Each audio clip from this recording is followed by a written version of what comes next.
I saw two interesting theories from you Chibits last week in my last review of Glasslip. One theory I want to bring up real quick that really had me kind of shocked, and I was wondering, is it possible that, like, something like that could happen? Now, last week, as we know, there was a bunch of different fragments. We got to see memory fragments of what was going to happen in the future. We saw that going down with Toko the entire episode, and then there was that big dramatic ending with the black snow. So, one of you Chibits had a very interesting theory that I wanted to mention. Supposedly, from what I saw someone write out, I most likely can't read it from photographic memory. I can't, completely go detail into the comment. But pretty much from what I understand what the Chibit said was that pretty much the black snow, or the snow everywhere, equal to a nuclear winter. Yeah, just hear me out, okay? A nuclear winter. The reason why this was justified and why it kind of made sense, let me explain.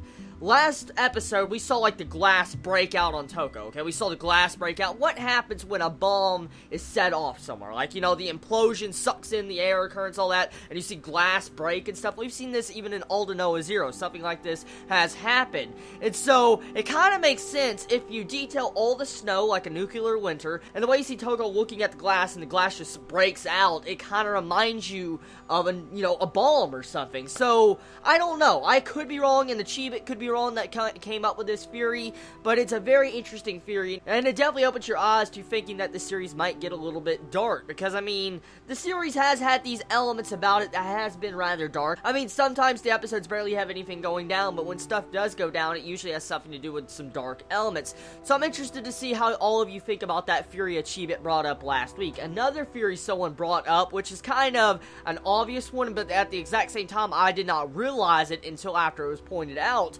We all thought that David and Toko were kissing last episode. In that entire, fragment, we thought it was probably David and Toko. Because, Toko even thought it was, David.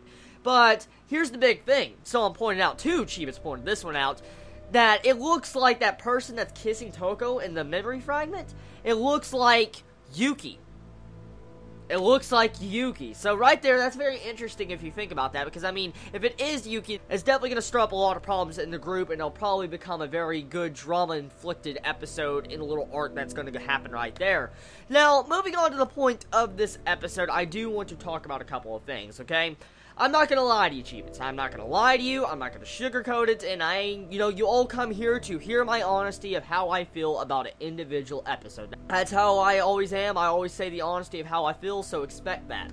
So, personally, in my own opinion, this episode of Glasslip, truthfully, I fell asleep. Well, I didn't completely fall asleep, but I was at that point of falling asleep, because, it was calming and relaxing, yes, but once again, it gets that kind of same issue that Glasslip has been plagued with since the very beginning, is sometimes it just has nothing going down besides one or two things, and then it's just dull the entire episode. You give me beautiful music, and you give me freaking a beautiful, artwork and stuff, and I'm just going to sleep. That's exactly what it is, because, it's a nice, good series, it's awesome, just damn.